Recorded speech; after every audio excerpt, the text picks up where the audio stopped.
Hello everyone, শুভ সন্ধ্যা। আমি একটু লাল পানি লাল পানি না, এটা হচ্ছে চা, এটা হচ্ছে রং চা।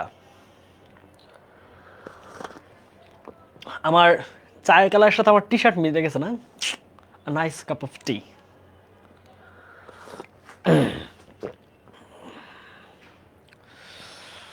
ওকে, সবাই একটু ক্লাসে জয়েন করো। হ্যাঁ, আজকে খুব মজা করে ক্লাস করবো। হ্যাঁ, আমরা খুব হার্ড অ্যান্ড টাফ না, মজা করে ক্লাস নিব। চলো সবাই ক্লাসে একটু জয়েন করো আর বন্ধুদেরকে মেনশন দাও। হ্যাঁ, আমরা শুরু করে দিব এখনই ক্লাস। ইতোমধ্যে 2 মিনিট হয়ে গেছে, আমরা শুরু করে দিচ্ছি। ঠিক আছে, আমাদের আজকে রাইট ফর্ম ভার্বের দ্বিতীয় পর্বে ক্লাস করব। প্রথম পর্বে আমরা রাইট ফর্ম ভার্বের 6টা মনে স্ট্রাকচার বা রুলস নিয়ে আলোচনা করছি। আজকে বেশ কিছু আলোচনা আমরা করব এবং এরপরের ক্লাসে আমরা, অর্থাৎ রবিবার, এটা আমরা একেবারে ফাইনালি আমরা প্র্যাকটিস সেশনে চলে যাব। ঠিক আছে, অর্থাৎ 3টা করে পর্বে আমি প্রতিটা ক্লাসকে ভাগ করছি। কনসেপ্ট, বেসিক কনসেপ্ট, তারপর হচ্ছে অ্যাডভান্স কনসেপ্ট, আর তৃতীয় হচ্ছে আমাদের প্র্যাকটিস সেশন। ওকে, সবাই একটু ক্লাসে আসো, আজকে বেশ মজা হবে ক্লাসের মধ্যে। হ্যাঁ সবাই, আমি জাস্ট আর 30 সেকেন্ড ওয়েট করছি। হ্যাঁ, একা একা খাচ্ছে আবার আমাদেরকে দেখাচ্ছে, কে বলছে দেখি তো, কে এই লোকটা? আহ, খুশিমণি। আচ্ছা, চা কি খাওয়া যায়? আমি তো খাচ্ছি না, আমি তো চা পান করছি। তুমিও খাও, তুমি খাও, খেয়ে সবাইকে দেখাও। তুমি সবাইকে, আচ্ছা তুমি ওই যে ডিসকাশন করে পোস্ট করো, আমি অ্যাপ্রুভ করে দিব। নজর দিও না, নজর দিও না, আমি যেন ক্লাসটা ঠিক মতো করাইতে পারি, দোয়া করো। ওকে, সবাই একটু মেনশন দিচ্ছে, সবাই মোটামুটি ক্লাসে চলে আসতেছে। আমরা মনে হয় শুরু করে দিতে পারবো।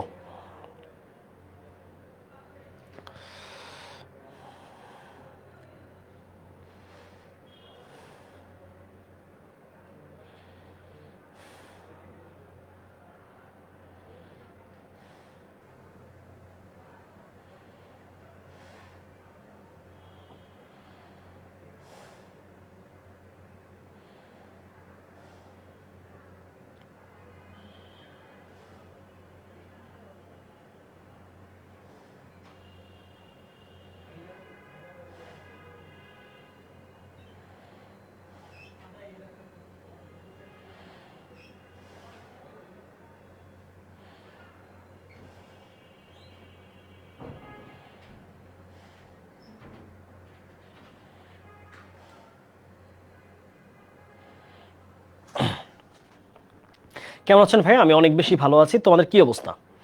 তোমরা কেমন আছো ভাইকে একটু জানাও। পড়াশোনা কেমন চলছে? ওকে, আশা করতেছি সকলেই ভালো আছো এবং সুস্থ আছো। হ্যাঁ, আমরা ক্লাসটি শুরু করছি। ওকে, চলো আমরা একটু আজকে ক্লাসের আমাদের আলোচনায় আসি। ওকে, আমরা প্রথম ক্লাসে আমরা শেষ করেছিলাম রাইট ফর্ম অফ ভার্ব নিয়ে বেশ কিছু কনসেপ্ট এবং বেসিক ব্যাপারগুলো আমরা আলোচনা করে ফেলছি। আজকে আমরা এই পর্বে, দ্বিতীয় পর্বে এসে আমি রাইট ফর্ম ভার্বের আরও বেশ কিছু স্ট্রাকচার নিয়ে আলোচনা করব, রুলস নিয়ে পড়ব, যেগুলো আমাদের পরীক্ষায় আসার সম্ভাবনা অনেক আছে এবং যেগুলোতে আমরা আসলে বেশি ভুল করি। এই সবগুলো ব্যাপারকে মিলিয়ে আজকে আমরা গ্রামারের খুব চমৎকার চমৎকার কিছু নিয়ম কানুন শিখব। যেই চমৎকার নিয়মগুলো শেখার মাধ্যমে আমরা শুধু গ্রামারই না, আমরা আমাদের স্পিকিংয়ের ক্ষেত্রে, আমরা আমাদের রাইটিংয়ের ক্ষেত্রে এবং ইন আওয়ার ডেইলি লাইফ, আমার রিডিং হ্যাবিট, সব কিছুতে ব্যাপক পরিবর্তন চাইলে আনতে পারি। ওকে, তাহলে সবাই একযোগে চলো আমরা আজকে ক্লাসটি শুরু করছি। ওকে, আমরা আজকে শুরু করব টাইপ 7 দিয়ে। ঠিক আছে, ওকে, টাইপ 7-এ আমরা কি নিয়ে আলোচনা করব? টাইপ 7-এ আমরা আলোচনা করব হচ্ছে কোঅর্ডিনেট কনজাংশন। ওকে, কোঅর্ডিনেট কনজাংশন। হ্যাঁ, কি বললাম যে আমাদের কোঅর্ডিনেট কনজাংশন ব্যাপারটা আসলে কি, এই জিনিসটা আগে বোঝা জরুরি। যে কোঅর্ডিনেট কনজাংশন যে আমি পড়তে যাচ্ছি, আসলে কনজাংশন বলতে কি বোঝায়, বা কোঅর্ডিনেট কনজাংশনই আসলে কি, সেটা তার বৈশিষ্ট্য কি, সে কিভাবে পরিবর্তন হয়, সে একটা বাক্যের মধ্যে কেমন মেসেজ দেয়, তাই না? চলো আমরা প্রথমে আলোচনা করবো একটু কোঅর্ডিনেট কনজাংশন নিয়ে। সবাই একটু মনোযোগ দিয়ে দেখো, কোঅর্ডিনেট কনজাংশন ব্যাপারটা আসলে কি খেয়াল করো। কোঅর্ডিনেট কনজাংশন ওকে, এই জিনিসটা আসলে কি খেয়াল করো।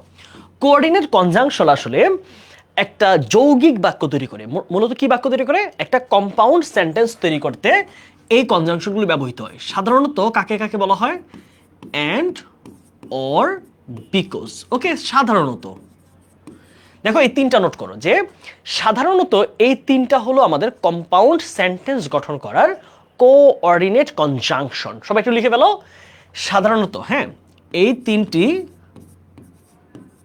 তিনটি সাধারণত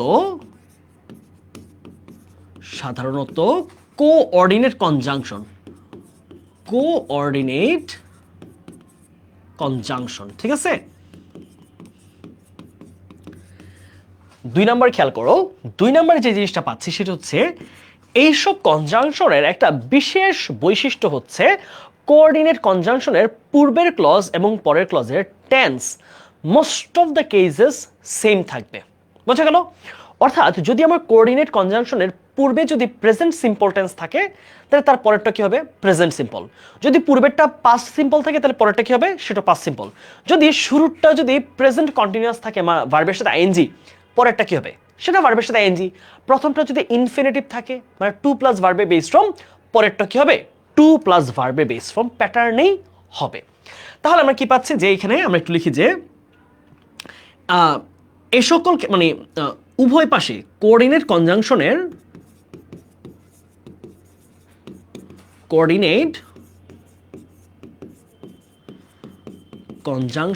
এর উভয় পাশের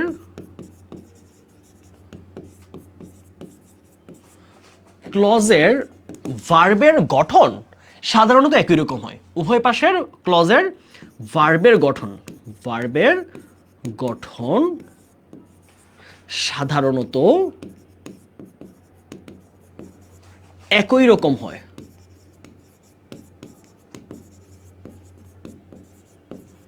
ওকে, আচ্ছা, তাহলে এই ব্যাপারটাকে আমরা একটু উদাহরণ দিয়ে বুঝি যে জিনিসটা কি বুঝাইছে। খেয়াল করো, উভয় পাশে কেন আমরা বললাম যে একই রকম হয়, এই জিনিসটা আমরা কি বুঝাইলাম, এইটার দ্বারা আসলে আমরা কি বুঝতে পারলাম এটা আমরা একটু দেখি। হ্যাঁ, যে উভয় পাশে যদি আমি একই রকম কনজাংশন মানে টেন্স দেই তাহলে জিনিসটা কিরকম দাঁড়াচ্ছে।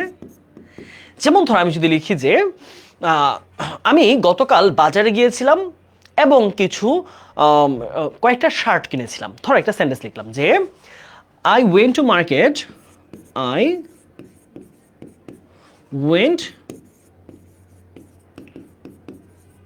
market yesterday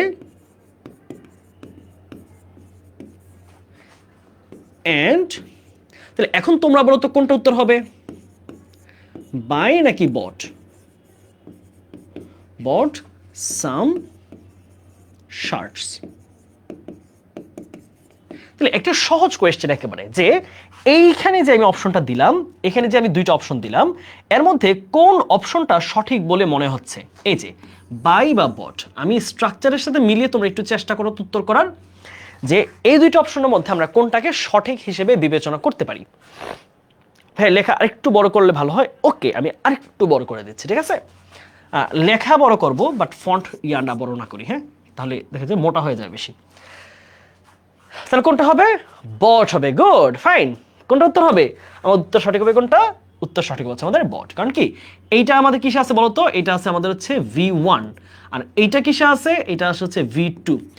তাহলে এইখানে যে ভার্বটা ছিল আমার সেটা কি ছিল, এই যে ওয়েন্ট, এটা কিসে ছিল, V2 তে। তাহলে V2 হলে এইটা উত্তর কোনটা সঠিক হবে, এই উত্তরটা সঠিক হবে, আর এটা আমাদের বাদ। বুঝে গেল, ইজি কনসেপ্ট। ওকে, আচ্ছা, তাহলে এই কনসেপ্টটা যদি মাথায় রাখি, আমি দেখি তো এই কনসেপ্টটা থেকে বিগত বছরে আমাদের কি কি প্রশ্ন পরীক্ষায় আসছে। খেয়াল করো, এইবার আমরা একটু সেন্টেন্সটা ভাবো তুমি, হ্যাঁ, যে আমরা পারছি কিনা। কনসেপ্টটা আগে দেখবা, আগে চেষ্টা করবা কনসেপ্টটা বোঝার জন্য। খুবই ইম্পর্টেন্ট, বারবারই বলছি যে রাইট ফর্ম অফ ভার্বের ক্ষেত্রে সবচেয়ে গুরুত্বপূর্ণ ব্যাপার হচ্ছে কনসেপ্টটা বা কনটেক্সটটা কোন টেন্সে আছে এইটা বুঝতে পারা। কারণ কথাটা যদি ধরো আগের রাজা বাদশার কথা বলে, তার মানে অবশ্যই কথাগুলা সাধারণত পাঁচটার দিকে থাকবে। যদি এটা কোনো চলমান ঘটনা নিয়ে বলে, ধরো হচ্ছে জলবায়ু পরিবর্তন বা প্রাইস হাইক অথবা হচ্ছে নারী নির্যাতন কিছু একটা, এটা প্রেজেন্টে হবে। তার মানে কথার কনটেক্সট দেখে চিন্তা করবা আগে পাস্ট না প্রেজেন্টে, ঠিক আছে। এরপর চিন্তা করবা একটা ক্লজে কি দেওয়া আছে, তাহলে পরের ক্লজটা কি হবে। এবার আমার সাথে একটু মনোযোগ দাও। They dash an unhappy life and dash in the long run. দেখো কি বলছে, এটা একটা সত্য কথা। ওই যে যেই মানুষরা অলস, এটা কিন্তু একটা সত্য কথা, রাইট? এটা কি? এটা সত্য কথা।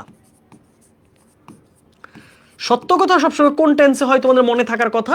সত্য কথা সবসময় হয়েছে প্রেজেন্ট সিম্পল। সবসময় কিসে হয়? Present simple tense. সত্য কথা বলছে যে মানুষরা অলস, যে মানুষরা সময়কে কাজে লাগায় না, যে মানুষরা সময় মতো তাদের কাজটা করে না, সময় মতো পড়াশোনা করে না, সময় মতো নিজেকে গুছিয়ে নেয় না, তারা কি করে?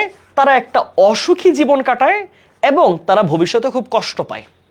ইন দ্য লং রান বলতে বোঝাইছে কিন্তু দীর্ঘ ক্ষেত্রে, হ্যাঁ, দীর্ঘ সময়ের ব্যবধানে তারা খুব কষ্ট পায়। তার মানে দেখো দুইটা কথা একদম বাস্তব, একদম সত্য কথা। এরকম বাস্তব ও সত্য কথার ক্ষেত্রে উভয় কি হবে? Present simple. তাহলে আমরা জানি লিড যেহেতু প্লুরাল ফর্ম, তার সাথে কি হবে না? তার সাথে ভার্বের এস বাই এস হবে না। তাহলে কি হচ্ছে এখানে? লিড লিডই থাকবে। 2 নম্বর, এখানে কি পাচ্ছি আমরা? তাহলে এই পাশে যদি প্রেজেন্ট হয়, এখানে কি আছে দেখো, এই যে এন্ড, তাহলে এন্ডের পরের ক্লজটা কি হবে? তাহলে এই পাশে যদি V1 হয়, এই পাশেও কি হবে? V1, কারণ এন্ড একই রকম ক্লজকে যুক্ত করে। তাহলে এই পাশে আমরা কি পাচ্ছি? Suffer, right? ক্লিয়ার? 2 নম্বরটা আসো। দ্য কিং ড্যাশ এনকোয়ার, মানে হচ্ছে প্রশ্ন করা, জানতে চাওয়া, privately and dash and find that each was true. আচ্ছা, রাজার ঘটনা, তাহলে সিম্পলি চিন্তা করো ঘটনাটা কবের হওয়ার কথা? অবশ্যই পৃথিবীতে এখন রাজা নাই, তার মানে রাজার ঘটনা অনেক আগে, রাইট? এরপরে খেয়াল করো এই যে এইখানে কি দেওয়া আছে দেখো, এই টেন্সটা কিসে দেওয়া আছে? V2 তে, মানে পাস্ট সিম্পলে। তাহলে এইখানে আরেকটা জিনিস খেয়াল করবো কি, এই যে এন্ডের ব্যবহারটা।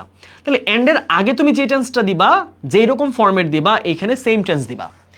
তাহলে বলছে কি, দ্য কিং ড্যাশ প্রাইভেটলি, ওই রাজা কি করলো? মানে সবাইকে মানে পার্সোনালি কি করলো? প্রশ্ন করলো এবং দেখতে পাইলো যে, ফাইন্ড মানে পাওয়া, এবং পেলো যে, এবং অনুসন্ধান করে পেলো যে দ্যাট ওয়াজ ট্রু, এটা সত্য ছিল। তাহলে সত্য ছিল যদি অতীতের হয়, তাহলে রাজা কি এনকোয়ার করছে বর্তমানে? না, এনকোয়ারটা কি অতীতে হবে। আমি বললাম যে আমি অনেক খাবার খেয়েছিলাম কারণ আমি ক্ষুধার্ত এখন, তাহলে কথাটা মিলবে?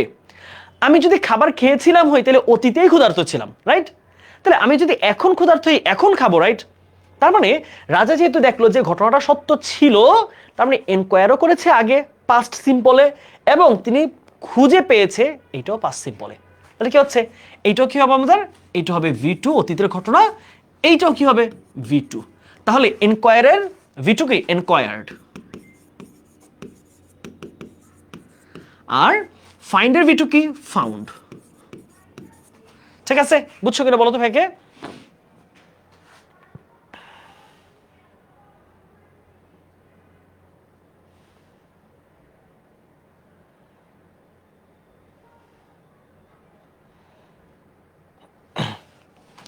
ক্লিয়ার হইছো? ভাই নেরেশন আর হচ্ছে মডিফাই এক্সাম কবে নেবেন? এক্সামগুলো একটু বিলম্ব হচ্ছে, তবে ভাইয়া নিয়ে নিব, খুব দ্রুতই নিয়ে নিব, একটু অপেক্ষা করে জাস্ট।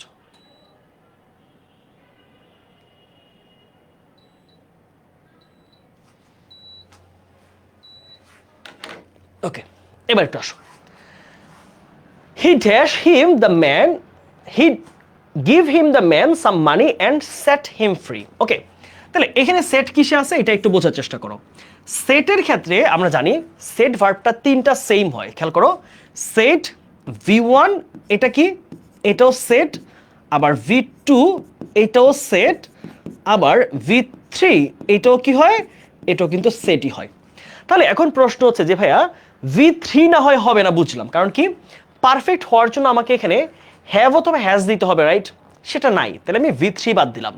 এখন প্রশ্ন V1 নাকি V2, এটা কিভাবে বুঝবো? এটা যদি V1 হয়, তাহলে এটা তুমি প্রেজেন্টে রাখবা, গিভস দিবা। এটা যদি পাস্টে হয়, তাহলে তুমি কি দিবা? এখানে গেভ দিবা, রাইট? এখন তোমরা একটু ভাবো এটা কি হবে। নিজেকে প্রশ্ন করো যে এইটা V1 নাকি V2, কোনটা হতে পারে? এই জায়গাটা একটু প্রশ্ন করো নিজেকে। এটা V1 হবে নাকি V2 হবে? তোমার কাছে কি মনে হচ্ছে? ভাবো একটু, এটা V1 এ আছে নাকি V2 তে আছে? এই ব্যাপারটা যদি উত্তর করতে পারো তাহলে আমি মনে করব যে তুমি আসলে ব্যাপারটা বুঝছো এবং তোমাদের কনসেপ্ট ক্লিয়ার হয়েছে। ভাই এই শীতে এসি চালু করেন? তুমি তো স্টুডিওতে ক্লাস নেওয়া, তাহলে বুঝতা। আমার সামনে 2টা লাইট, উপরে 3টা লাইট, কয়টা? 5টা, এখানে একটা লাইট 6টা, সামনে একটা কম্পিউটার 7টা, এসি থেকে আবার তোমার এনার্জি স্প্রেড হইতে না 8টা জিনিস আমার এই মাঝখানে। তারপর হচ্ছে রুমটা হচ্ছে নয়েজ প্রুফ, এসি ছাড়া বাঁচা যাবে না এখানে। আচ্ছা, এখন অনেকে বলেছে ভাইয়া V1 আছে V2 আছে, এখন এটা কিভাবে তুমি কনফার্ম হবা? খেয়াল করো এইখানে দেখো, এই 2টা সেন্টেন্সের সাবজেক্টটা খেয়াল করো। সাবজেক্টটাকে হি গিভ দ্য ম্যান সাম মানি, সে লোকটাকে কিছু টাকা দেয় বা দিল, এবং তাকে মুক্ত করে দেয় বা দিল, মুক্ত করে দেয় অর্থাৎ তাকে কিছু, এটা ধরো গরিব মানুষ টাকা দিয়ে তাকে ছেড়ে দিল, বা একজন কনভিক্ট মানুষটা তাকে ধরে আনলো, তাকে কিছু টাকা পয়সা দিয়ে তাকে ছেড়ে দিল, কিছু একটা ঘটনা। এখন এখানে সাবজেক্টটাকে, সাবজেক্ট হচ্ছে থার্ড পারসন সিঙ্গুলার, ভালোভাবে বুঝো। এখানে সাবজেক্টটাকে সে হচ্ছে হি, যাকে আমরা বলি কি থার্ড পারসন সিঙ্গুলার। এখন তুমি যদি প্রেজেন্ট চিন্তা করো, ধরো যে ভাই আমি এটা V1 ধরে নিব, হ্যাঁ, তাহলে থার্ড পারসন সিঙ্গুলার হলে প্রেজেন্ট টেন্সে এখানে এস বা ইয়েস হওয়ার কথা ছিল না? দেখো এখন কিন্তু প্রশ্ন আমরা বুঝে ফেলতেছি যে যদি আমি এটা প্রেজেন্টেই ধরে নেই যে এটা প্রেজেন্টে হবে, তাহলে প্রেজেন্টে যদি আমার ধরতেই হয় তাহলে অবশ্যই সাবজেক্ট অনুসারেই ধরতে হবে, তাই না? এখানে সেড ভার্বের সাবজেক্টকে হি, আবার গিভের সাবজেক্টকে হি। তাহলে হি যদি থার্ড পারসন সিঙ্গুলার হয় তাহলে প্রেজেন্ট ধরলে কি করতে হবে? এস বাই এস দিতে হবে। তার মানে প্রশ্নে কি এস বাই এস দিছে? প্রশ্নে দেয় নাই, মানে হচ্ছে এটা প্রেজেন্টে নাই। এটা কোথায় আছে? পাস্টে। কারণ পাস্টে V2 এর সাথে কিন্তু কখনো এস অথবা ইএস যুক্ত হয় না। বুঝলেন? বলতো এই ব্যাপারটা বুঝছো কিনা? এই ব্যাপারটা ক্লিয়ার হয়েছে কিনা দেখো। হ্যাঁ, এই কনসেপ্টটা তোমার খুব জরুরি, এখানে খুব ক্রিটিক্যাল একটা কোয়েশ্চেন। ট্রিকি যে he give the man some money and set him free. এখন প্রশ্ন হচ্ছে এই সেট যদি V1 এ হয় মানে প্রেজেন্টে, উত্তরটা কিসে হবে? প্রেজেন্টে। যদি সেট যদি V2 তে হয় তাহলে উত্তর হবে এখানে গিভ থেকে গেভ হবে। কারণ কি? সেটের 3টা ফরম্যাট এক, সেটের V1 ও সেট, V2 ও সেট, V3 ও সেট। এখন V3 হবে না, কারণ কি? কারণ আমরা জানি V3 হওয়ার জন্য কি লাগে? Present perfect have S, past perfect had, অথবা ফিউচার পারফেক্ট শ্যাল হ্যাভ বা উইল হ্যাভ। তাহলে কোনো অক্সিলিয়ারি নাই, তার মানে আমাকে অবশ্যই 2টা থেকে কিছুটা নিতে হবে। এখন আসলে 2টা থেকে আমি কিভাবে ক্লিয়ার হব? এখন এই উভয় টেন্সের সাবজেক্টকে হি, রাইট? তাহলে হি যদি থার্ড পারসন সিঙ্গুলার আমরা জানি, তাহলে প্রেজেন্ট যদি নেই তাহলে সেটের সাথে কি হওয়া উচিত ছিল? সেটস। সেটস কি হইছে? না। তার মানে এস বাই এস যেহেতু যুক্ত হয় নাই, তার মানে এটা কিসে আছে? এটা পাস্টে আছে। তাহলে এটা অবশ্যই এটা V2 তে আছে। কিসে আছে? V2। তাহলে এই জায়গাটা একটু খুব ভালোভাবে খেয়াল করো, এই আলোচনাটা খুব জরুরি। এটা কিসে আছে? এটা V2 তে আছে, এটা V1 এ নাই। তাহলে উত্তর কি হবে? এখানে V2 হলে এখানে V2, তাহলে কি হবে? গিভের V2 কি? Give. Last, we make fire to cook food and dash many works. Okay, তাহলে এখানে ভার্বটা দেখো, উই মেক ফায়ার টু এর পরে খেয়াল করো, আমরা জানি কি টু এর পরে কি হয়? টু এর পরে সবসময় ভার্বের বেস ফর্ম হয়। তাহলে দেখো কুক বেস ফর্মে আছে, তাহলে এন্ড এর পরে কি হবে? এন্ড এর পরে যে ভার্বটা হবে এখানে কি হবে? ভার্বের বেস ফর্ম। এখানে আরেকটা টু আলাদা করে দেওয়া লাগবে না। তাহলে এখানে আমি কি বলছিলাম? প্রথম অংশ যদি ইনফিনিটিভ হয়, দ্বিতীয় অংশে ইনফিনিটিভ। এই পাশে ভার্বের আইএনজি হলে এই পাশে আইএনজি। তাহলে এই পাশে যেহেতু ভার্বের বেস ফর্ম, এই পাশে কি হবে? ডু এর জায়গায় ডুই থাকবে। বুঝছো? বলো তো ভাইকে এই পুরোটা জিনিস কি ক্লিয়ার হয়েছে কিনা? আমরা কনসেপ্ট 7 একদম মনের মতো করে বুঝছি কিনা এটা একটু বলো। মনের মাধুরী মিশিয়ে বুঝছো কিনা? হ্যাঁ,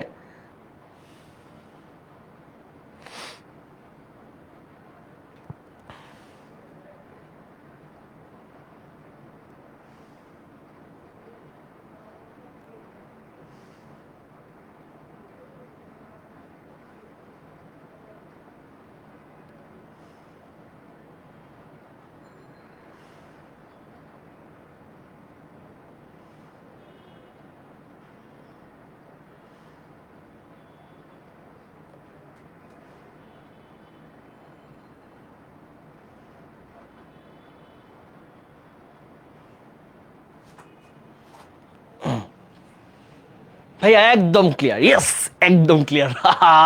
তোমরা তোমরা যখন পারো না, তোমরা যখন জিনিসটা পারো, বুঝো, কনসেপ্ট ক্লিয়ার হয়ে যায়, আমার যে কি একটা শান্তি লাগে। ও মাই গড, আমি আমার স্টুডেন্টকে বুঝাইতে পারছি, একটা শান্তি লাগে মনের মধ্যে, বুঝছো? এটা মনের মধ্যে ফুরফুরা মনে হয় যে স্টুডেন্টকে পড়াইলাম, অনলাইনে অফলাইন করিত পড়াইতাম, এই বুঝছো কিনা, এই পড়ো না কেন, এই বুঝো নাই কেন, এই না বলে বলে বারবার জিজ্ঞেস করতাম।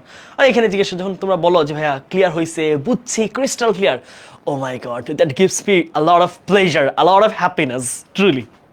ওকে, then move to the next one. Okay, এখানে এসে আমরা প্রিপোজিশনের একটি স্ট্রাকচার। ওকে, খুবই সহজ একটা স্ট্রাকচার প্রিপোজিশনে, খেয়াল করো সবাই একটু। আমরা প্রিপোজিশন নিয়ে একটু লিখি চলো। হ্যাঁ, প্রিপোজিশন।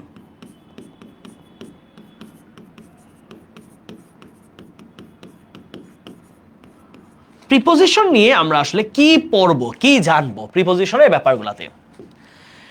এক নম্বরে লিখো যে টু প্রিপোজিশনের পরে ভার্বের সাথে আইএনজি হয়, ভার্বের সাথে বেস ফর্ম হয়। লিখো টু এর পর কি বসে সবসময়? সবসময় বেস ফর্ম হবে, ভার্বের বেস ফর্ম বসে। ওকে, একটু ছোট করে নোট করে ফেলো, একটু বড় করে লেখার চেষ্টা করতেছি। দুই নাম্বার খেয়াল করো, অন্যান্য প্রিপোজিশন মানে টু ছাড়া অন্য যে কোনো প্রিপোজিশন, টু ছাড়া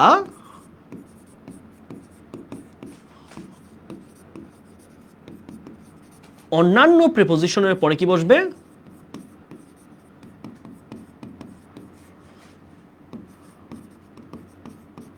এরপর কি বসবে? ভার্বের সাথে আইএনজি বসে। ওকে, আচ্ছা, এটা কি হইতে পারে? ধরো টু ছাড়া অন্য প্রিপোজিশন কি ভাবো তো? এটা হতে পারে ধরো কি কি হতে পারে? ধরো ইন হতে পারে, এটা অন হতে পারে, উইথ হতে পারে, বাই হতে পারে, তারপর হচ্ছে উইদাউট হতে পারে, ফর হতে পারে, তারপর কি হতে পারে? বিফোর হতে পারে, আফটার হতে পারে। ঠিক আছে, এগুলো ঠিক আছে, অর্থাৎ টু ছাড়া অন্য প্রিপোজিশন। এখন আসি আমরা সর্বশেষ এবং খুবই ইউনিক একটা টাইপ। আচ্ছা, এইটা আমি একটু ভিন্ন কালার দিয়ে লিখলাম, খেয়াল করো। আমরা জানলাম কি যে টু এর পরে ভার্বের বেস ফর্ম, টু ছাড়া অন্য যে প্রিপোজিশন আছে তাদের পরে ভার্বের আইএনজি। এখন এই টু এর আবার কিছু ভিন্ন ভিন্ন রূপ আছে, সেটা কি দেখা দাও। টু এর ভিন্ন রূপগুলো কিরকম হয় দেখো, যে টু না হয়ে, শুধু টু না হয়ে যদি সেটা এমন হয় যে উইথ আ ভিউ টু।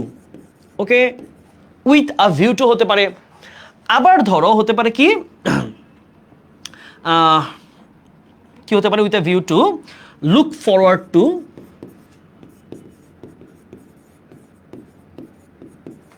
অথবা অ্যাকাস্টম টু,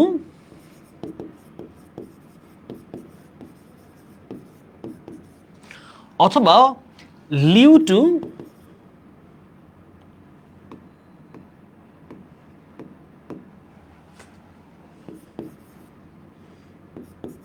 মোটামুটি এইগুলো তোমাদের পরীক্ষা আসে। এগুলো যদি হয়, এইসব টু এর পরে কিন্তু আবার বেস ফর্ম হবে না, এগুলোর পরে হবে কি? ভার্বের সাথে আইএনজি। ওকে, এই পেজটা তোমরা একটু সবাই নোট করে ফেলো, সবাই একটু লিখে ফেলো। কি বললাম? এখানে আরো কিছু হইতে পারে, আরো কিছু যদি বলি গেট ইউজ টু, হ্যাঁ গেট ইউজ টু, অথবা বি ইউজ টু, হ্যাঁ বি ইউজ টু। এগুলো মোটামুটি তোমাদের পরীক্ষা যেগুলো আসে, এগুলো আরো অনেকগুলো আছে, বাট তোমাদের পরীক্ষা এখান থেকে আসে মোটামুটি।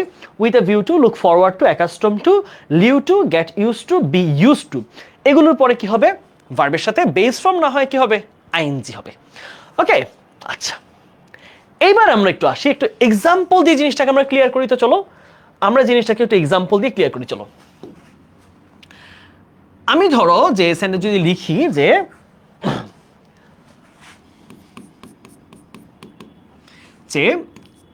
I went to market to some fruits. তাহলে এইখানে আমরা কি দিব বলো? এখানে দুইটা অপশন আমি যদি বললাম, একটা হচ্ছে বাই, আরেকটা অপশন হচ্ছে এ নাম্বার কি দিলাম, সেটা হচ্ছে বি নাম্বার বট। বলো তো কোনটা হবে? এই দুইটা অপশনের মধ্যে কোনটাকে তুমি সঠিক বলে বিবেচনা করবা? একটা প্রশ্ন গেল। হ্যাঁ, এটা কোয়েশ্চেন নাম্বার আমাদের 1। 2 নাম্বার খেয়াল করো, I called my friend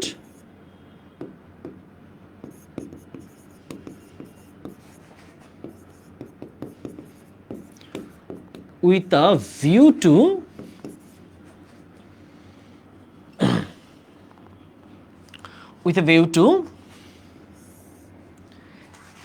some money. Okay, some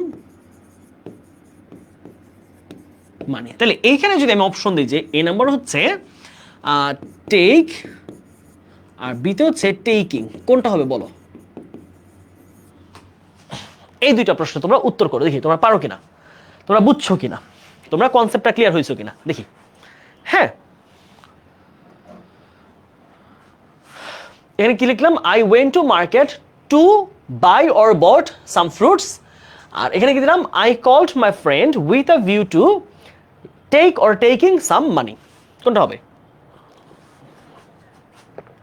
দ্বিতীয়ত বাইং নাই, আরে বোকা, দ্বিতীয়ত হচ্ছে টেক আর টেকিং, এখানে বাইং নাই।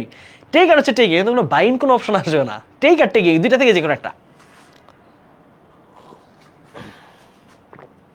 বাহ, তোমরা অনেক বেশি সঠিক উত্তর দিচ্ছ, ভুল উত্তর আসতেছেই না। মাই গড, অ্যামেজিং অ্যামেজিং। তোমরা কি মানুষ না রোবট?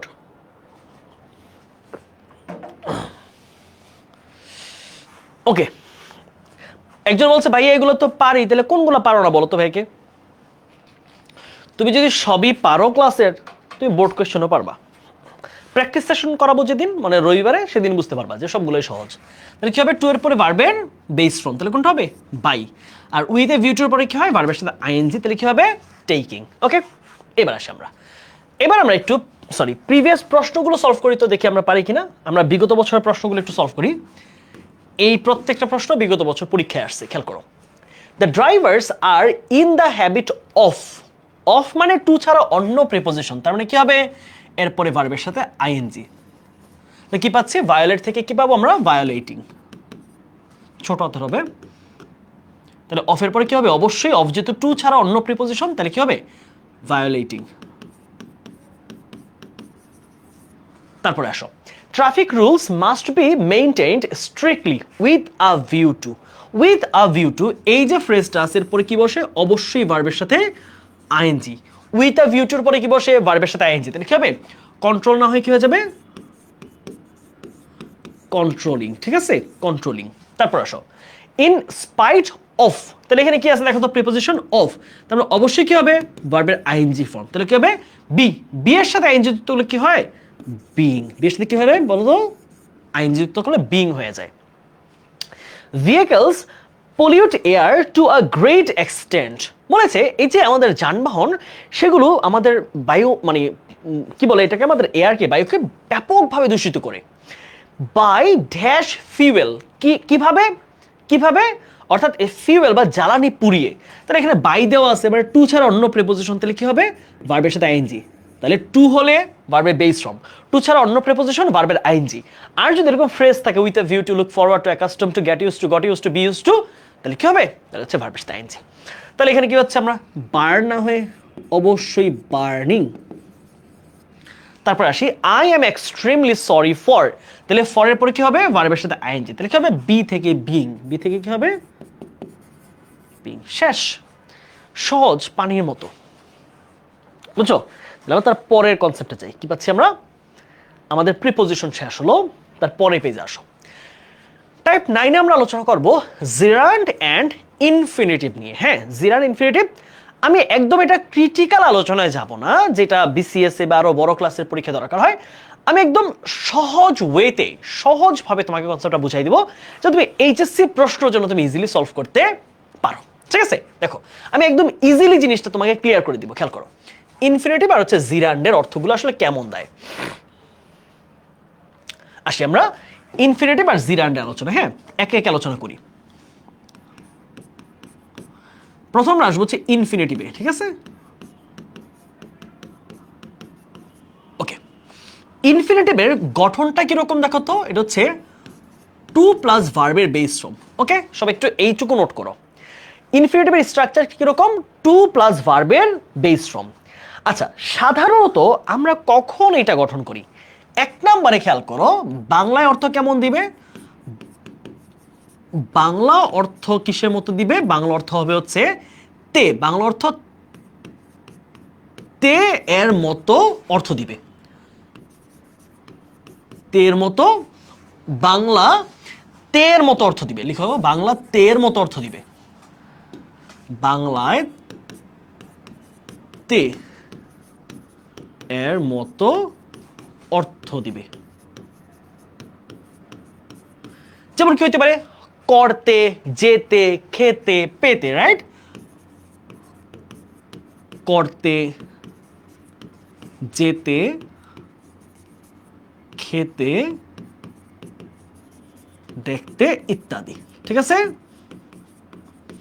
আচ্ছা, 2 নম্বরে আসো। আরেকটা জিনিস ক্লিয়ার হলে আমাদের ইনফিনিটিভ ক্লিয়ার। সেটা হচ্ছে কোনো কাজ করার উদ্দেশ্য বোঝাবে। কি বললাম? কোনো কাজ করার উদ্দেশ্য। কোনো কাজ করার উদ্দেশ্য বোঝাবে। এখন উদ্দেশ্য ব্যাপারটা কিরকম? ধরো আমি একটা কাজ করতে যাচ্ছি, তার আগে কি? তার আগে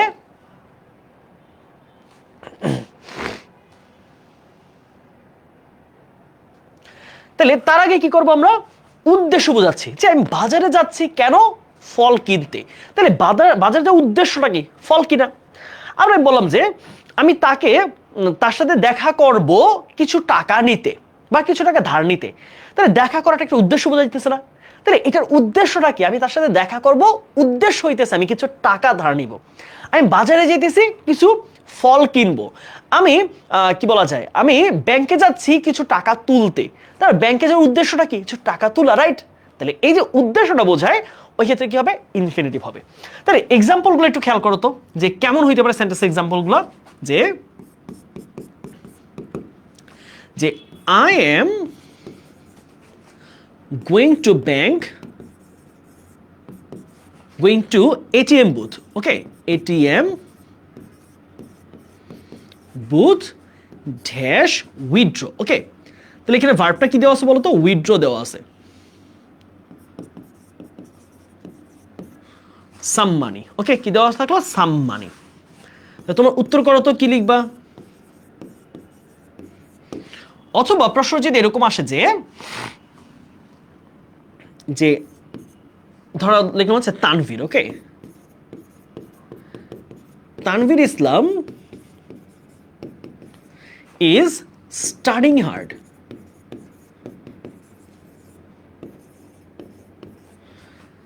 ড্যাশ শুধু দেওয়া থাকলে কি? এখানে শুধু বি দেওয়া আছে।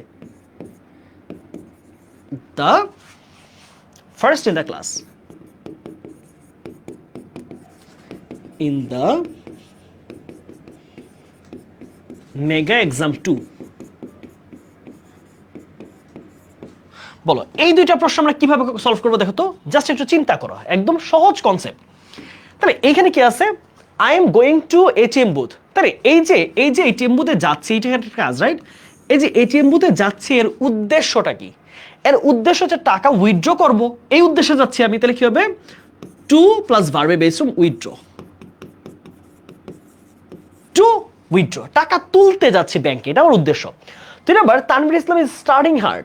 তানভীর ইসলাম যে এই যে খুবই জোরালো ভাবে পড়াশোনা করতেছে, এটার উদ্দেশ্য কি?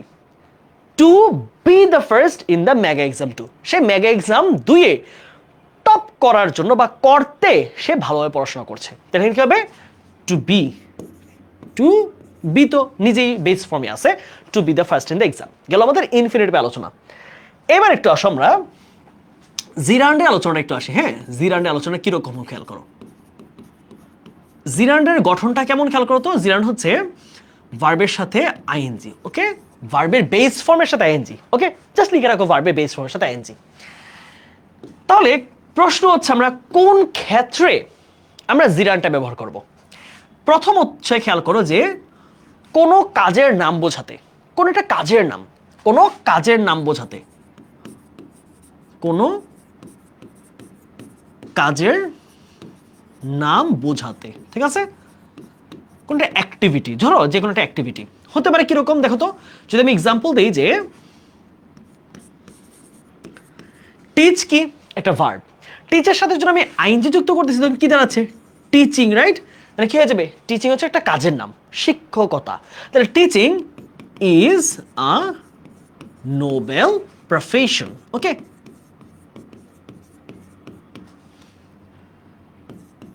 গেল একটা।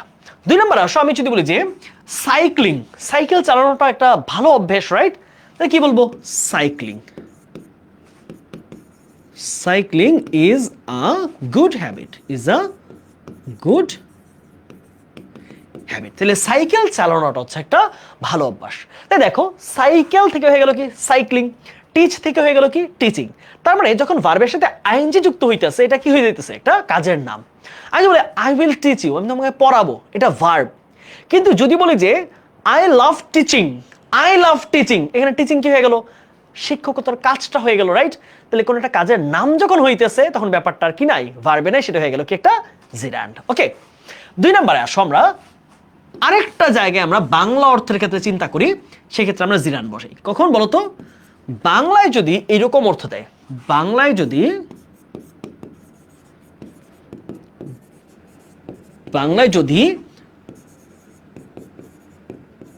কোরিয়া বা করে, হ্যাঁ কোরিয়া বা করে এরকম অর্থ দেয়, কোরিয়া বা করে, দেখিয়া বা দেখে, হ্যাঁ, অথবা কি বলা যায়, কি বললাম, আসিয়া বা এসে, আসিয়া বা এসে, ডাকিয়া বা ডেকে, ডাকিয়া বা ডেকে। বাংলায় যদি এমন এমন অর্থ দেয় বাক্যটা, হ্যাঁ এমন অর্থ দেয়। খেয়াল করো তো জিনিসটা কেমন বোঝাচ্ছে, আমি ব্যাপারটা খেয়াল করো। ধরো আমি বললাম যে ক্লাসটা শেষ করিয়া আমি এক কাপ চা খাবো। ধরো আমি কি বললাম, ক্লাসটা শেষ করে আমি এক কাপ চা খাবো। খুব ভালোভাবে বোঝো বাংলাটা, হ্যাঁ, ক্লাসটা শেষ করে, করিয়া অথবা করে, শেষ করে আমি এক কাপ চা পান করব, আমি এক কাপ চা পান করব। তাহলে ইংলিশটা কিভাবে হবে বলতো, এই সেন্টেন্সটাকে ইংলিশে কিভাবে করবা ভাবো একটু, এটা আমি ইংলিশে কিভাবে ট্রান্সফার করব। তাহলে চা পান করিয়া, তাহলে কি হবে, চা পান করিয়া, তাহলে ড্রিঙ্কিং কি, সরি, ক্লাস শেষ করিয়া, কমপ্লিটিং দ্য ক্লাস। ওকে, অথবা ফিনিশিং দ্য ক্লাস। আমি কি লিখবো, কমপ্লিট না হয়ে কি হবে, কমপ্লিটিং। তাহলে কি দাঁড়াচ্ছে, ক্লাস শেষ করিয়া, completing the class, the class. আমি এক কাপ চা পান করব, I will drink a cup of tea, a cup of tea. বুঝছো বলো তো ভাইকে, বুঝছো কিনা?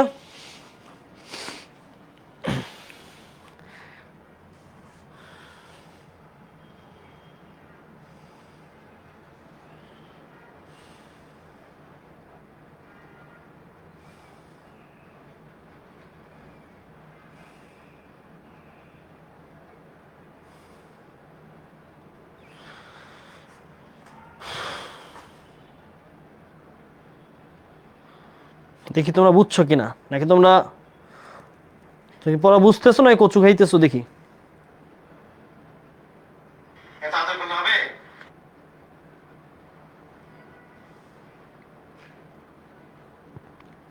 পড়া বুঝতেছো নাকি দুষ্টামি করতেছো?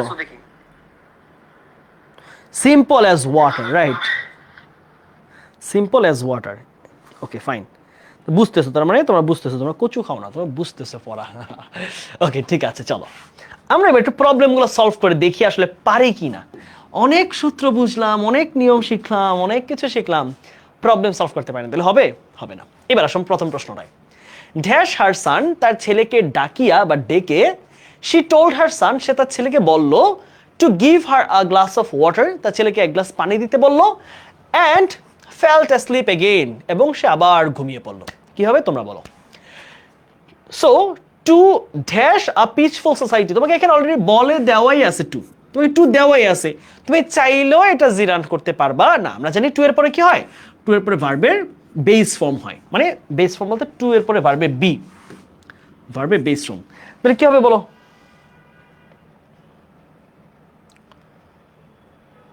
কি করবা বলো? তাহলে টু এর পরে কি হবে, ভার্বের বেস ফর্ম জানি, তাহলে এটা সরি একটু স্পেলিং ভুল আছে, এটা ফর্ম না, এটা হবে হচ্ছে ফর্ম। হ্যাঁ, ফর্ম হবে, কি হবে ফর্ম। তাহলে ফর্ম মানে গঠন করা, ফর্মের বাংলা কি, গঠন করা। ওকে, তাহলে টিচ থেকে কি হবে, teaching is a noble profession. তাহলে টিচ থেকে কি হচ্ছে, টিচিং, যেহেতু কিসের নাম, এটা কাজের নাম। তাহলে উপরটা কি হবে, প্রথমটা হচ্ছে দেখি, টু ফ্রম না রে বাবা, ফ্রম না, এই যে খুশিমণি, ফ্রম কেন বলো, মায়ের চিনো, কলিং। তাহলে এখানে কি হবে, এখানে হচ্ছে কল না হয় কি হবে, ডাকিয়া, যেহেতু বাংলায় দিচ্ছে তাহলে হচ্ছে কলিং। ওকে ডান, এটা আমাদের 9 নাম্বার টাইপ শেষ।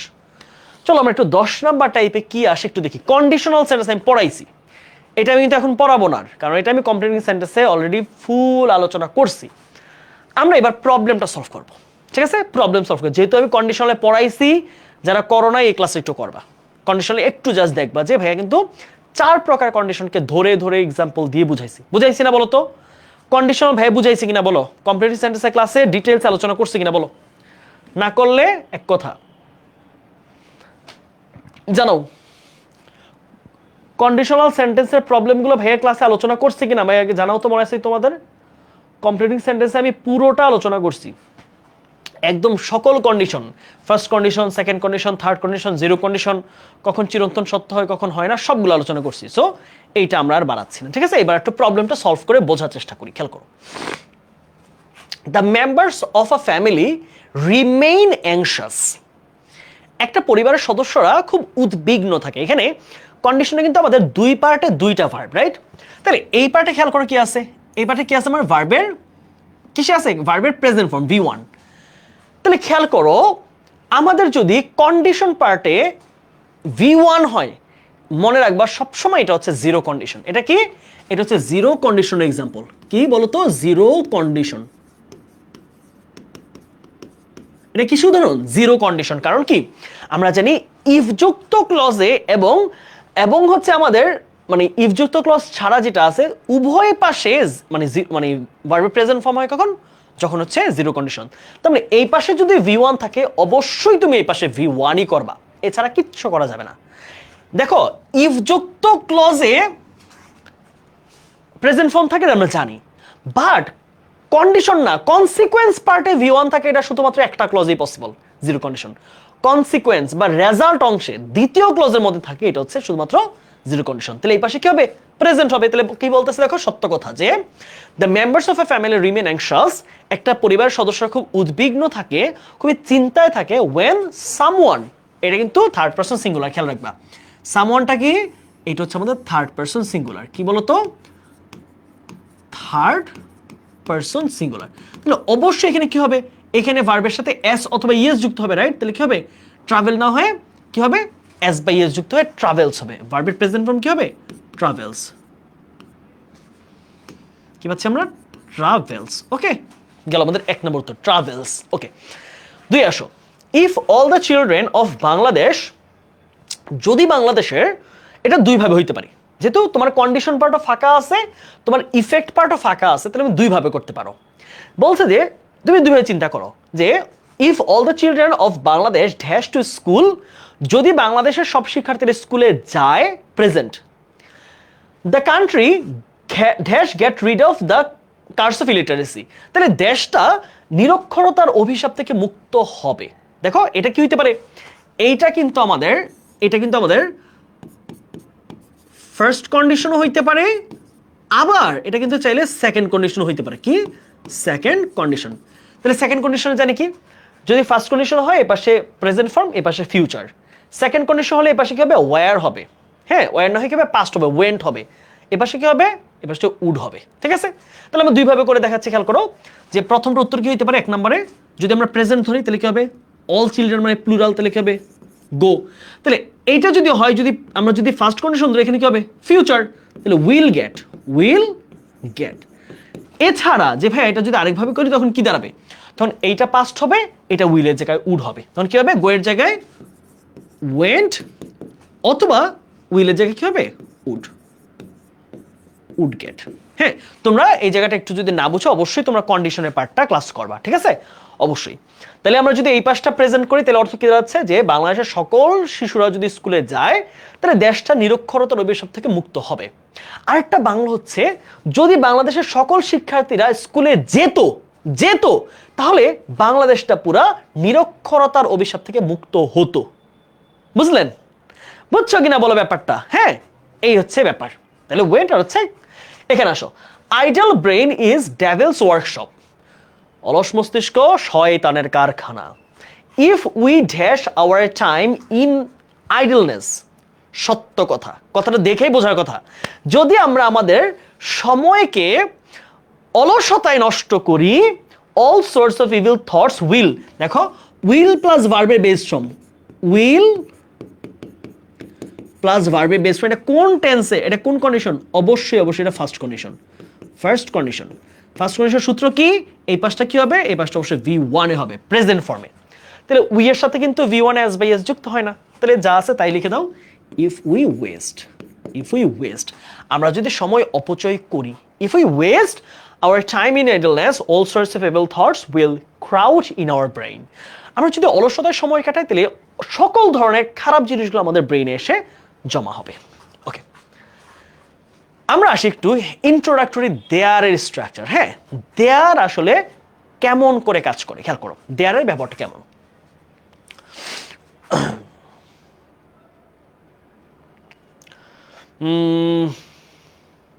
এই এক্সাম্পলটা এখানে কাজে লাগবে না, এটা আমরা অলরেডি পড়ে ফেলছি।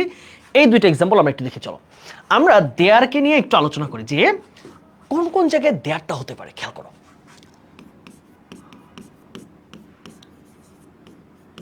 হ্যাঁ, দেয়ার আমাদের মোটামুটি তিনটা জায়গায় আমি দেয়ারকে বলবো, তিনটা জায়গায় দেয়ালকে খেয়াল রাখো।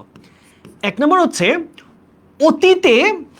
অতীত কোনো ঘটনা বোঝাতে, অতীতে কোনো রাজা বা কেউ ছিল বোঝাতে, অতীতে কেউ একজন ছিল, অতীতে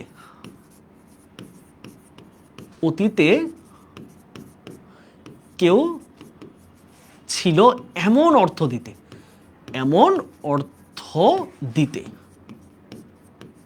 ওকে, তাহলে কিরকম ধরো তো, আমি বলতে পারি কি যে there was a king, okay, there was a king called Alexander, okay, note করো তো সবাই জায়গাগুলো একটু লিখো যে অতীতে কেউ ছিল, there was a king called Alexander, একদা, হ্যাঁ, একটা সময় আলেকজান্ডার নামে একজন রাজা ছিল, there was a king called Alexander, অতীতে। আচ্ছা, দুই নাম্বার আসো, আমরা যদি এরকম বলি যে কোথাও কিছু আছে, খেয়াল করো, কোথাও কিছু আছে বোঝাতে, কোথাও কিছু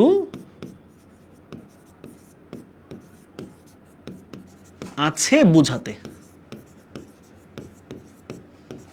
এইটা কিরকম খেয়াল করো তো, কোনো একটা জায়গায়, ধরো কোনো একটা জায়গায় স্কুলে শিক্ষার্থী আছে, হ্যাঁ, আবার কি বললাম যে মাঠের মধ্যে দুইটা গরু আছে, হ্যাঁ, আবার বললাম টেবিলের উপর একটা কলম আছে।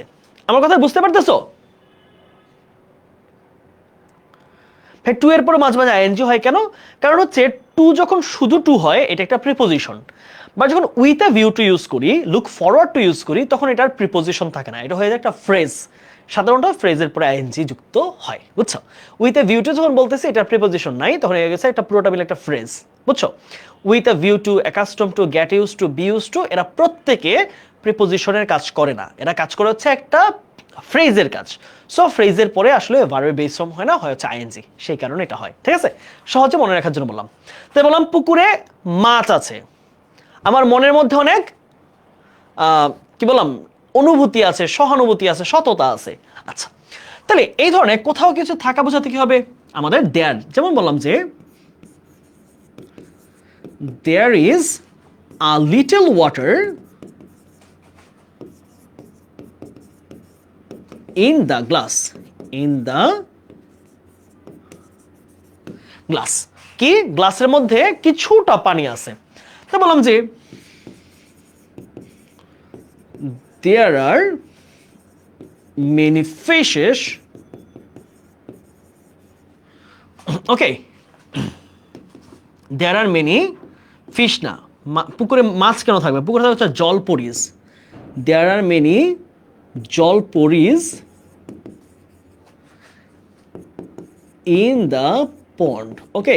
ওই যে ছোটবেলা পড়ছো না, ওই যে পুকুর থেকে জল কাঠুরে উঠে আসে হু করে, এরপর হচ্ছে এই এই এই কুঠার কি তোর, কাঠের কুঠার না, এই লোহার স্বর্ণের কুঠার কি তোর না, জলপরিটা আমার না, ওকে। এবার ডুব দিয়ে আবার টুপ করে ওঠে, উঠে বলে কি এই রূপার কুঠার কি তোর, বলে না এটা আমার না, এরপর বলে টুপ করে আবার উঠে বলে কি এই লোহার কুঠার কি তোর, এই তোর সততায় তো আমি অবাক হয়ে গেলাম, তুই তো সৎ, তোর তো মনটা পরিষ্কার, তোর মনটা তো ফ্রেশ, তুই তো শিশুর মতো, তুই এত সৎ কথা কেন বললি। তখন কি করে 3টা কুঠার নিয়ে তাকে দিয়ে দেয়। এই হচ্ছে ঘটনা। তাহলে কি আমরা এরকম মাছ চাই না, আমরা চাইছি জলপরিস। তাহলে দেয়ার আর মেনি জলপরিস ইন দ্য পন্ড, পুকুরে অনেক জলপরিস রয়েছে, ওকে। একটা জলপরি আমারও দরকার। কেন, কোথায়, কবে সেই জলপরি আসবে আমার জীবনে? দেয়ার ইজ নো জলপরি ইন মাই লাইফ, শুধু জলপরি পরিয়েই গেলাম, লাইফে কোনো জলপরি পেলাম না। ওকে ঠিক আছে, আমরা লাস্ট, ঠিক আছে, আমাদের কোনো জলপরি লাগবে না, আমরা আরেকটা জায়গায় আমাদের দেয়ারি হচ্ছে, কোনটায়, প্রবাদ বাক্য বোঝাতে, ঠিক আছে, প্রবাদ বাক্য বোঝাতে। যেমন ধরো হইতে পারে কিরকম,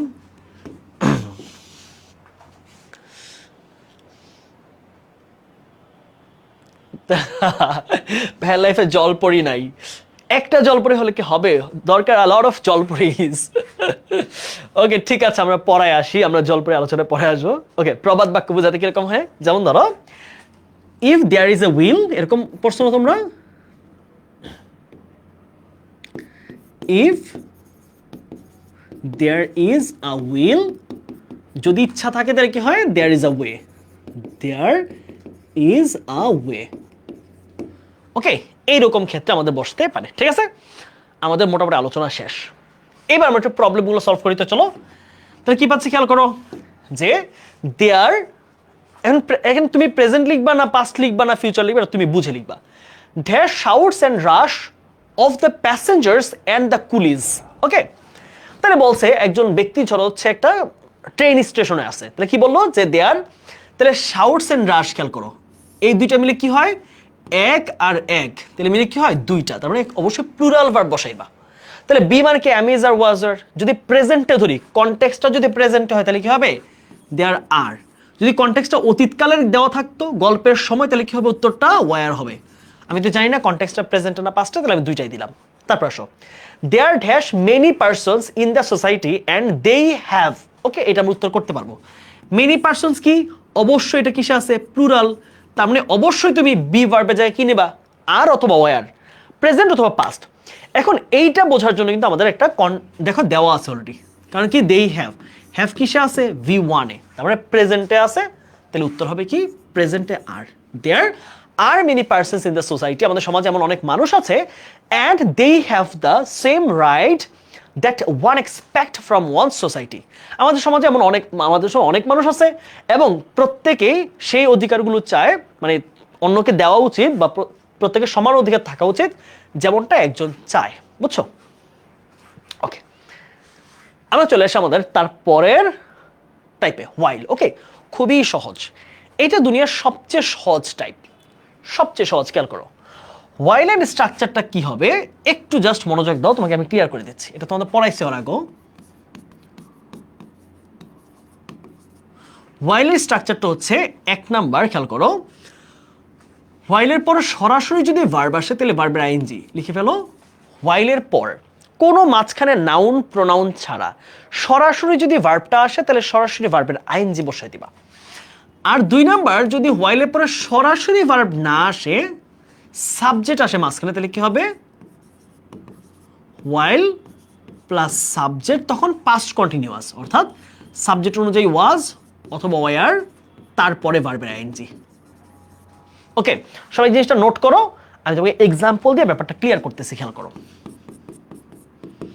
কি বললাম। দেখো, যদি হোয়াইলের পরে একদম চোখ বন্ধ করে খেয়াল রাখবা, হোয়াইলের পরে যদি কোনো সাবজেক্ট, নাউন, প্রোনাউন কিচ্ছু না থাকে, তাহলে সরাসরি ভার্বের আইএনজি, চোখটা বন্ধ করে তীর মেরে দিবা। 2 নম্বর, যদি দেখো হোয়াইলের পরে সাবজেক্ট চলে আসছে, তাহলে কিন্তু খেলাটা ঘুরাই দিতে হবে। খেলা তখন পাস্ট কন্টিনিউয়াসে নিয়ে যাবা। পাস্ট কন্টিনিউয়াসটা আমরা জানি কি, সাবজেক্টের পরে ওয়াজ অথবা ওয়ার, তারপরে আইএনজি দিবা। তারপরে আইএনজি 2 ক্ষেত্রে বসবে, শুধু সাবজেক্ট আসলে তুমি একটা অক্সিলিয়ারি বসাবা, শেষ, এইটুকু আছে। যেমন ধরো আমি যদি বলতে চাই যে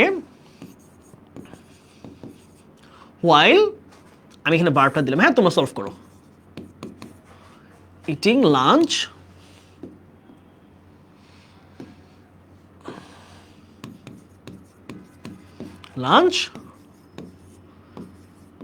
my mother called me. যখন খাবার খাচ্ছিলাম আমার মা আমাকে ডাক দিল। তাহলে এইটুকু কি হবে তোমরা সলভ করো। এটা 1 নাম্বার। 2 নাম্বারে বললাম যে we saw an anaconda,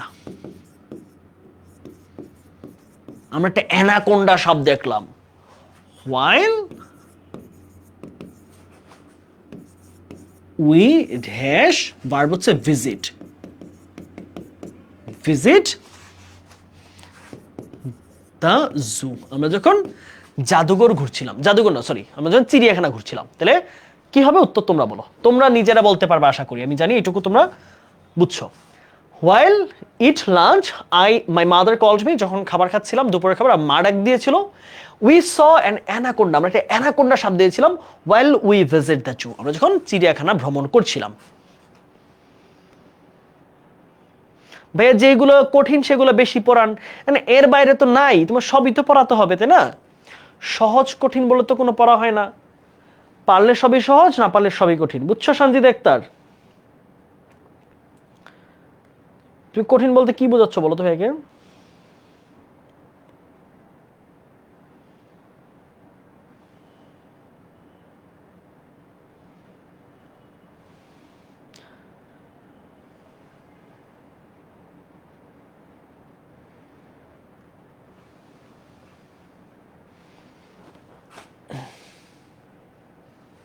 ওকে, তাহলে প্রথমটা খেয়াল করো, এখানে কি আছে, এখানে হোয়াইলের পরে সরাসরি ভার্ব, তাহলে কি হবে ভার্বের সাথে সরাসরি আইএনজি, তাই তো?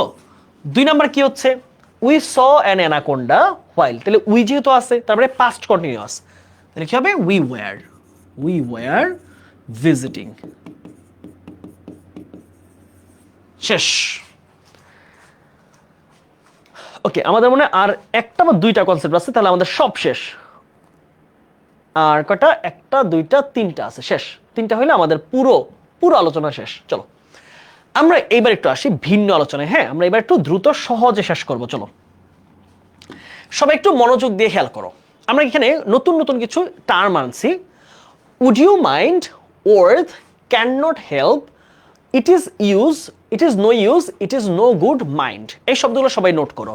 সবাই জাস্ট এইটুকু লিখে রাখো যে এগুলোর পরে যখন ভার্ব আসে ভার্বটা আইএনজি হবে। সবাই একটু নোট করো, আর কিচ্ছু লাগবে না, তুমি চোখ বন্ধ করে জাস্ট এইটুকু নোট করো।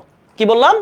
উড ইউ মাইন্ড অথবা মাইন্ড, শুধু মাইন্ড হতে পারে, উড ইউ মাইন্ড হতে পারে, ওর্থ হতে পারে, ক্যান নট হেল্প হতে পারে, চাইলে এই জায়গায় কুড নট হেল্প হইতে পারে। হ্যাঁ, can not help, could not help, it is no use, it is no good, এই শব্দগুলোর পরে যখন ভার্ব দেখবা চোখ বন্ধ করে ভার্বের সাথে আইএনজি দিবা।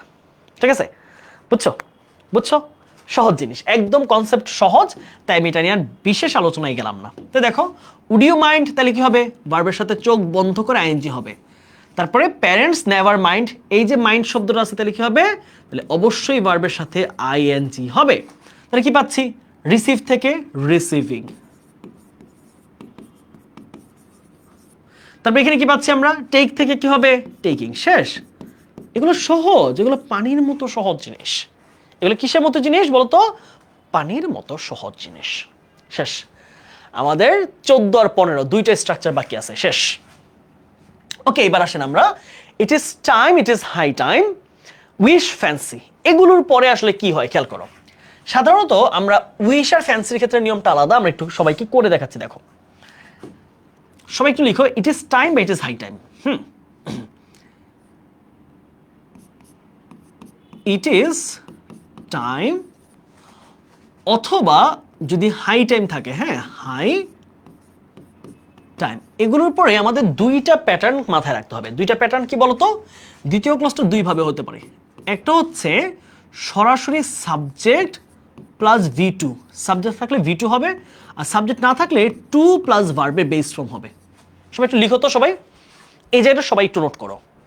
কি বললাম? ইট ইজ টাইম অথবা ইট ইজ হাই টাইম। আসসালামু আলাইকুম ভাইয়া। ইট ইজ টাইম অথবা ইট ইজ হাই টাইম, এই দুইটার মাধ্যমে কি বোঝায় যে হোয়াট ইজ দিস ভাই? আচ্ছা, ইট ইজ টাইম অথবা ইট ইজ হাই টাইম, এই দুইটা কনসেপ্টে দ্বারা বোঝায় হচ্ছে কোনো একটা কাজ করার আমার একেবারে কি বলা যায় খুবই এমন একটা মুহূর্ত, শেষ মুহূর্ত, যে এইটা যদি এখন না করি এই কাজটা আর করা যাবে না।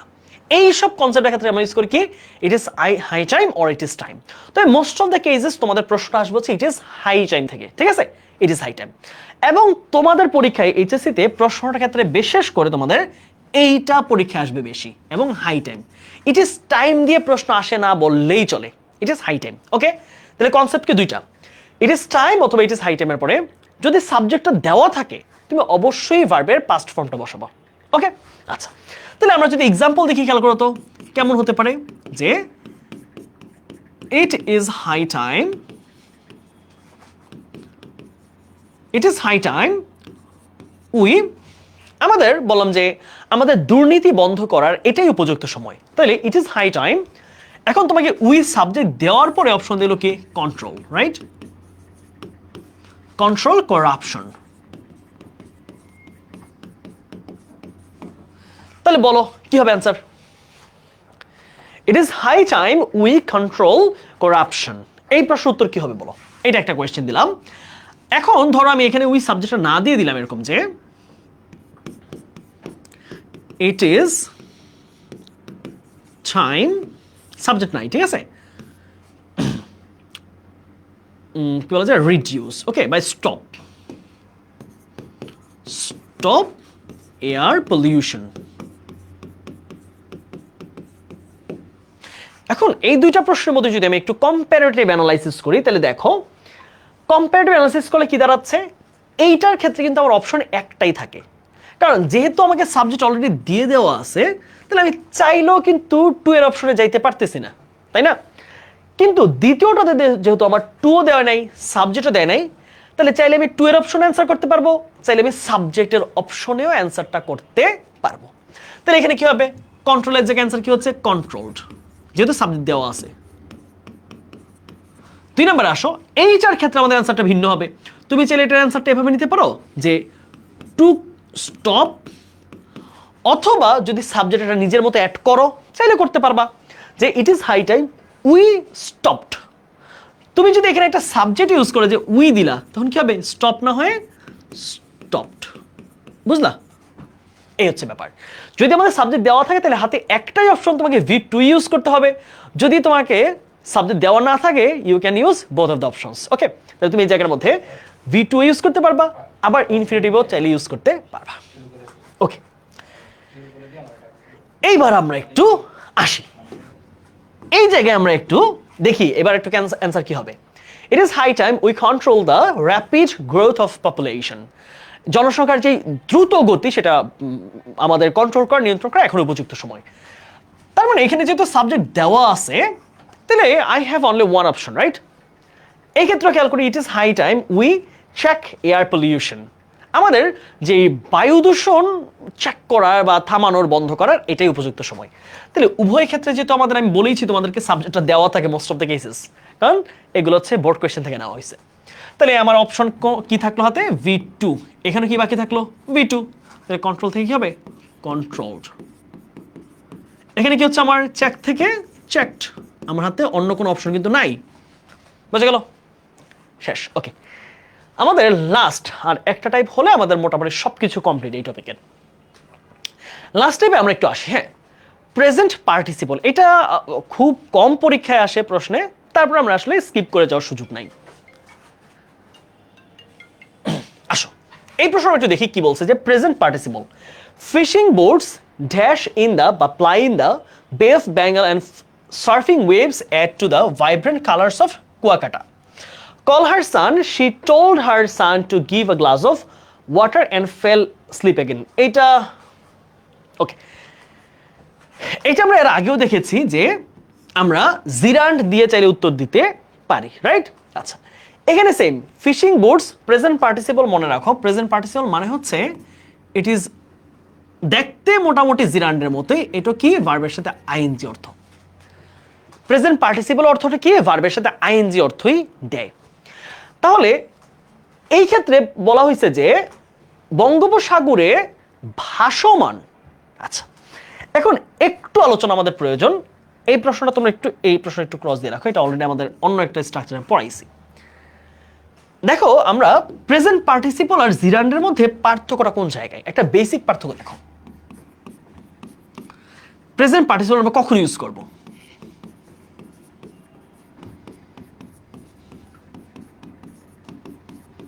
ওকে, দেখো প্রেজেন্ট পার্টিসিপল মানেও কি, এইটার মানে হচ্ছে কিন্তু ভার্বের সাথে আইএনজি। তো মাথায় রাখতে হবে প্রেজেন্ট পার্টিসিপল অর্থ দিবে কি, অর্থ দিবে সাধারণত অ্যাডজেক্টিভের মতো, ওকে, অথবা ভার্বের মতো। এটা মনে রাখবা, প্রেজেন্ট পার্টিসিপল সাধারণত কি অর্থ দেয়, সাধারণত এটা একটা অ্যাডজেক্টিভের মতো অ্যান্সার দেয়। তাহলে এখন একটু খেয়াল করো তো, আমি কয়েকটা এক্সাম্পল দিয়ে ব্যাপারটা ক্লিয়ার করি তোমাকে। যেমন ধরো আমি বললাম কি, I saw a cry baby while going to playground. এখন আমি কি বললাম দেখো, এখন আমি বললাম যে আমি একটা কান্নারত ছেলেকে দেখছিলাম। কান্নারত ছেলে মানে কি, যেই ছেলেটাকে আমি যখন দেখছিলাম তখন সে কান্না করতেছে, রাইট? তাহলে I saw a Cry baby হবে। তার মানে ভার্বের সাথে আইএনজি যুক্ত করে যখন একটা অ্যাডজেক্টিভ দিবে, অর্থাৎ কারো একটা অবস্থা বোঝাবে, কোন একটা মানুষ, কোন একটা প্রাণী, কোন একটা বস্তু কোন অবস্থায় আছে, সে ভাসমান অবস্থায় আছে, সে হচ্ছে ঘুমন্ত অবস্থায় আছে, সে হচ্ছে কান্নার অবস্থায় আছে, সে ডান্সিং এর অবস্থায় আছে। তাহলে এখানে একটা কোয়েশ্চেন হতে পারে কি, যে we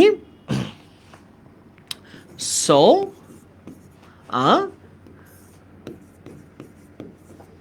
dance girl in the ceremony. Okay, আমরা একটা নৃত্যরত মানে কি, যখন মেয়েটাকে দেখছিলাম তখন সে নাচতেছিল। তাহলে দেখো এখানে কিন্তু মেয়েটার অবস্থা বুঝাইতেছে, আবার এইখানেও ওই যে বাচ্চাটার তার কান্নার অবস্থা বোঝাচ্ছে, তার মানে কোনো একটা সিচুয়েশন বোঝাচ্ছে। তাহলে এইসব ক্ষেত্রে মাথায় রাখবা, কোনো একটা প্রাণী, কোনো একটা ব্যক্তি বা বস্তু, কোনো একটা কাজ চলমান অবস্থা যখন বোঝাচ্ছে, একটা কাজ চলমান, ওই ক্ষেত্রে কি হবে, প্রেজেন্ট পার্টিসিপল মিন্স ভার্বের সাথে আইএনজি। তাহলে এখানে কি হচ্ছে, ক্রাইং, এবং এখানে কি হবে, ডান্সের জায়গায় কি হবে, ডান্সিং, রাইট? তাহলে সিমিলার নিয়ম এখানে কাজ করবে, যে ফিশিং বোটস মাছ ধরার নৌকা ফ্লাইং ইন দ্য বে অফ বেঙ্গল, তাহলে বঙ্গোপসাগরে ভাসমান, তাহলে ভাসতেছে, তাহলে কি একটা সিচুয়েশন বোঝাচ্ছে, রাইট? তাহলে চলমান কোনো সিচুয়েশন বোঝানোর মানে হচ্ছে এটা প্রেজেন্ট পার্টিসিপল। তাহলে আমরা উত্তর কি পাচ্ছি, উত্তর কি হবে, সহজ কথায় ভাসমান, চলতেছে কোনো কাজ, তাহলে প্লাইং। তাহলে fishing boats plying in the বে of Bengal and surfing waves add to the vibrant colours of Kuakata. তাহলে আমরা কি পাচ্ছি, যে বঙ্গোপসাগরের ভাসমান মাছ ধরার নৌকাগুলো এবং সার্ফিং ওয়েভস, যেই ঢেউগুলো আছে সেগুলোকে কুয়াকাটার যেই অনিন্দ সৌন্দর্য বা রঙিন সৌন্দর্য, সেটাকে আরো অনেক বেশি যুক্ত করে দেয়, অনেক বেশি বাড়িয়ে দেয়। বুঝছো? বলো তো ক্লিয়ার কিনা সবার?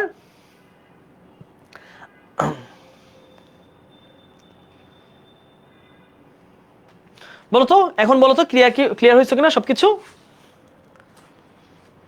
আমাদের মোটামুটি রাইট ফর্ম অফ ভার্বের জন্য যতগুলো কনসেপ্ট লাগে, হ্যাঁ, মানে প্রয়োজনীয়, অপ্রয়োজনীয় কিছুই দরকার নেই, আমাদের যা যা প্রয়োজন সবকিছু আমি ক্লিয়ার করে দিচ্ছি।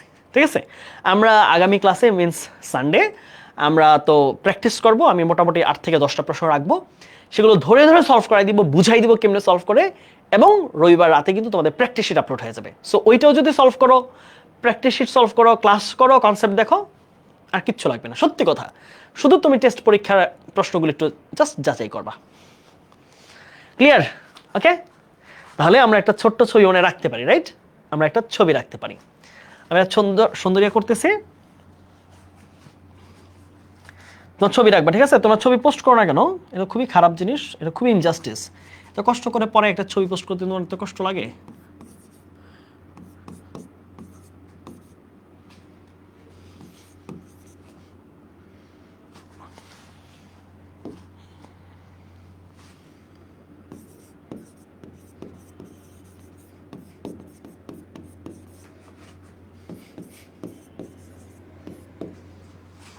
ওকে, তো ভাই একটা ছবি রাখো সুন্দর করে, আমরা একটা পোজ দেই, তাই না?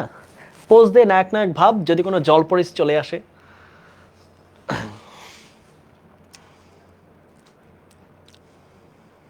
ওকে, did you capture the photo? এবং আমি বিশ্বাস করি তোমরা একদিন আমার চেয়ে ভালো পড়াবা, আমার চেয়ে বড় জায়গায় যাবা। আমি ঢাকা ভার্সিটি, তাই না? তোমরা বুয়েটে পড়বা, মেডিকেলে পড়বা, যদি এগুলো এক একটা মোটামুটি বাংলাদেশের সেরা বিশ্ববিদ্যালয়, তোমরা বাইরের দেশে পড়বা, বিদেশ পড়বা, ঠিক আছে? ওকে, তাহলে বাচ্চারা আজকে এখানেই শেষ করছি। সবাই ভালো থাকো, সুস্থ থাকো, তোমাদের সবার সাথে দেখা হবে কি বারবার। কোনো প্রশ্ন আছে? ভাই আপনাদের ছবি দিয়ে আমার গ্যালারি ভরে গেছে, গুড। নায়ক নায়ক ভাব, নায়িকার অভাব, কথাটা লতারানি নয়, তুমি একদম কলিজার মধ্যে একটা প্রশ্ন করলা। এরকম ভাবে পার্সোনাল অ্যাটাক করা উচিত হয় না তোমার। You should say sorry. ভাইয়া টু ছাড়া কেন অন্য প্রিপোজিশনের পরে কই গেল প্রশ্ন, পরে ভার্বের সাথে আইএনজি হয়, আর কেনই বা তা টু এর পরে না? এইটা আসলে এটা তো আমি এই ব্যাখ্যা তো আমি বলতে পারি না। মানে গ্রামারের নিয়ম যেটা সেটাই আর কি, মানে কিছু জিনিস তো নিয়ম মেনেই চলতে হয়, তাই না? ধরো গ্রামারিয়ানরা এই জিনিসটা বানাইছে, হ্যাঁ, এখন গ্রামারিয়ানরা যে জিনিসটা ধরো বলছে যে প্রশ্নটা এরকম যে ভাইয়া কেন এর সাথে ওয়াজ হয় কিন্তু ওয়ার কেন হয় না, মানে এটা কিন্তু কোনো ধরনের ব্যাখ্যা নাই, এটাই নিয়ম। That is the rule, that is the law of grammar. So এটার আসলে কোনো নিয়ম হয় না। হ্যাঁ, যে ভাইয়া হি হলে হ্যাজ হবে, হি হলে হ্যাভ দিলে কি সমস্যা? এটা কি প্রশ্ন করে কোনো উত্তর দেওয়া যাবে না। আবার কিছু প্রশ্ন যে ভাইয়া এক এইভাবে লিখে, এক এইভাবে না লিখে এইটাকে কেন এক বলে, এইটাকে কেন দুই বলে, এইটাকে আমি দুই বলবো, এটাকে এক বলবো, এটাকে হয় না। কিছু জিনিস স্বতঃসিদ্ধ, কিছু জিনিস সকলে প্রুফ করেছে, সকলে এটা মেনে নিয়েছে। সো টু এর পরে ভার্বের বেস ফ্রম, বাকি প্রিপোজিশন আইএনজি, এইটাও ঠিক মেনে নেওয়ার মতো একটা ব্যাপার। সো এটাতে আসলে ডিবেট অথবা যুক্তি প্রদর্শনের সুযোগ আসলে নাই, ঠিক আছে? ওকে, আজকে এখানে শেষ করছি। সবাই ভালো থাকো, সুস্থ থাকো। আসসালামু আলাইকুম।